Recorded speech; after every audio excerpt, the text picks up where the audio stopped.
Thanks very much for staying with us. Time now for Eye on Africa with me, Georgia Calvin-Smith. Tonight, thousands of South African miners affected by silicosis reach a landmark $390 million compensation settlement with 6 gold mining companies. Also, ahead of this weekend's municipal elections, we take a look at Tunisia's Islamist Ennahdha party's new image as a party for all.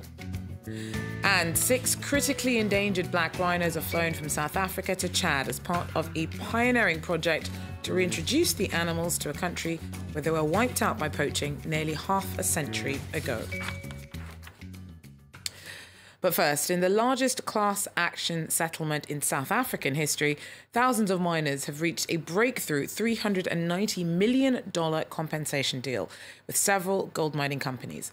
Up to 100,000 former workers or their dependents will reportedly get damages for harm suffered to their health. Most affected miners suffered from silicosis, permanent scarring to the lungs after inhaling rock dust. It often leads to fatal cases of tuberculosis. The Health Ministry has welcomed the agreement. Today marks yet another milestone in redressing the harsh realities of a bitter past in the exposure of mine workers to silica dust and their vulnerability to tuberculosis. This signing ceremony is historic. Well, both parties say that a compromise was preferable to a long and extended court battle. Our Jane Flanagan tells us more about the terms of the settlement. There's a sliding scale of compensation payouts. The victims who are showing the early signs of silicosis will get up to €4,500. The ones who are displaying more aggravated, serious side of the condition will get up to €35,000. And there's also help for the families of the miners who have subsequently died. This is a condition that can take many years to manifest itself. And so those families of miners who've died, they've lost a breadwinner in the family, they've been landed with medical bills, there is some allowance for them. A special trust will be set up just to deal with the claims in this case by the end of the year. I mean, there's a massive sense of relief that this is not going to go and be a lengthy court trial now, that this huge number of lawyers and legal teams have managed to agree a settlement means that financial help will be reaching the miners and their families quite soon now. So could this judgment mean much for an industry that, in South Africa at least, has a pretty shoddy reputation when it comes to health and safety? Well, I mean, the ink was not even dry on this announcement when we heard today that 13 miners had been trapped underground and 5 of them are still unaccounted for. This is at the Masakane mine, which is one of the deepest mines in South Africa. There's now an inquiry going on because there were reports that there had been a seismic shift in the ground earlier at the mine, but the mine hadn't been cleared properly. I mean, a third of all gold is mined in South Africa, and the mines here are notoriously deep, hot, and under the colonial era and under apartheid, miners have been paid not only badly, but their health and safety has also been neglected. So although today's announcement is very welcome news for those miners whose health is already suffering or suffered in the past, and we are still waiting to hear what is going to be done for the miners who are going down into those mines every single day. Jane Flanagan there for us. Now, as Tunisia gears up to this weekend's first municipal election since the 2011 revolution, we take a look at the promises of the ruling Ennahdha party that it is open to all despite its Islamist base. Our team on the ground reports.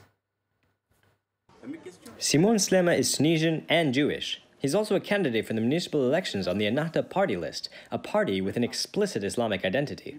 His brother doesn't understand the choice. These are the people who can't keep their word. They're two-faced, but they only want to do one thing. Simon's taken advantage of Ennahdha's offer to give independent candidates the bureaucratic backing they need to run. The party says the policy is a sign of its commitment to inclusive politics. We all joined this party firstly to do something for this country and to remove the negative perceptions of Ennahdha, because today we need everyone to come together to create a new Tunisia.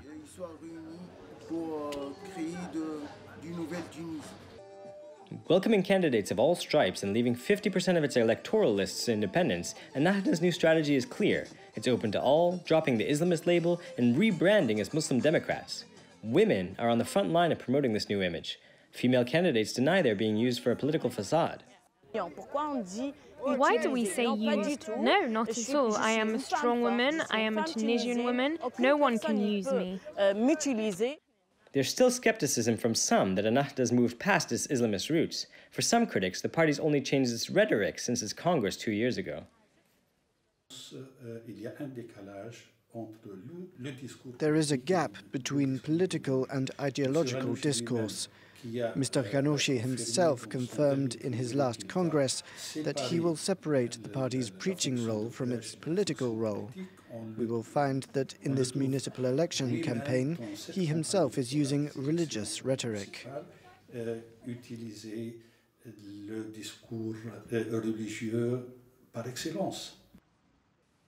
In this contest for power, where the party is seeking to win over more voters, Ennahdha is trying to edge out its main rival Nida Tunis, which is currently in the majority in government. In Togo, the coastline east of Lomé's port is shrinking by 7 to 15 metres every year. Coastal erosions just picked up pace since the construction of new wharfs began in 2011. Our team reports.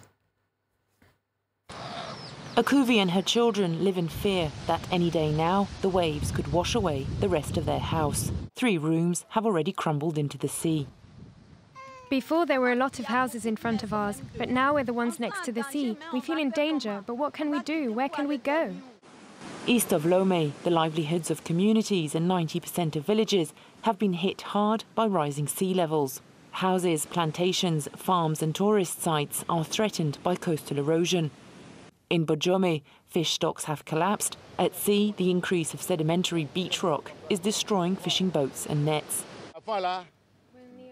When the old ports were still here, the sea was advancing slowly.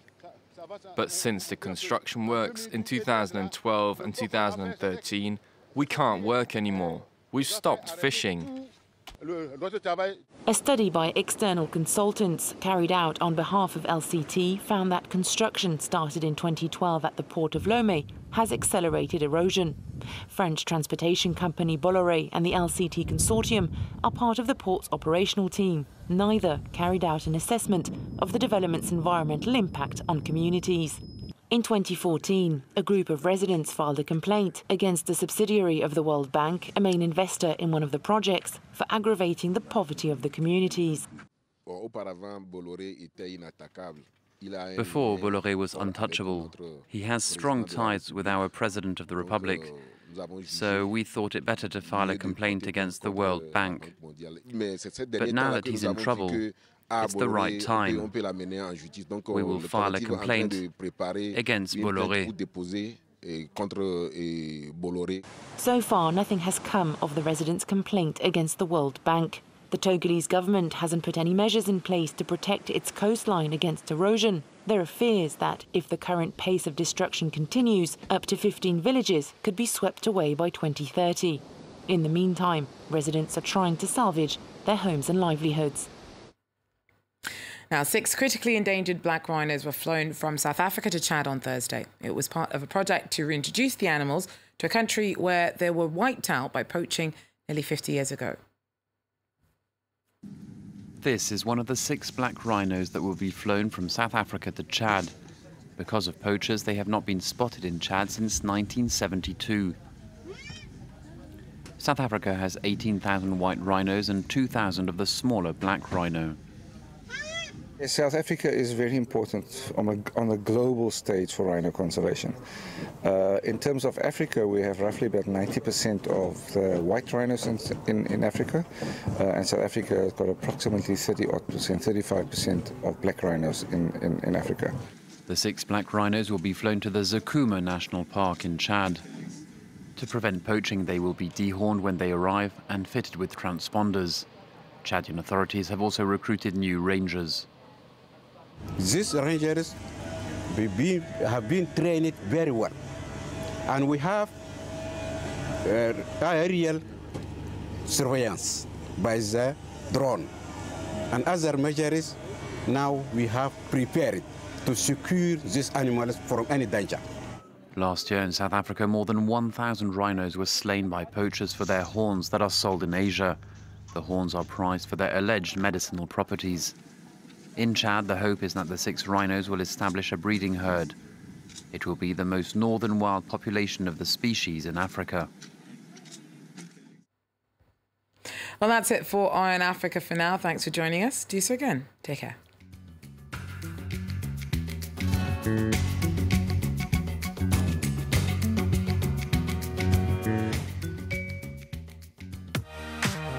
The 51%, presented by Annette Young. A programme about women who are reshaping our world. We meet those who seek equality, be it in the boardroom or at the village well. The 51% brings you stories from across the globe about the women who are challenging the way we think. The 51% on France 24 and France24.com.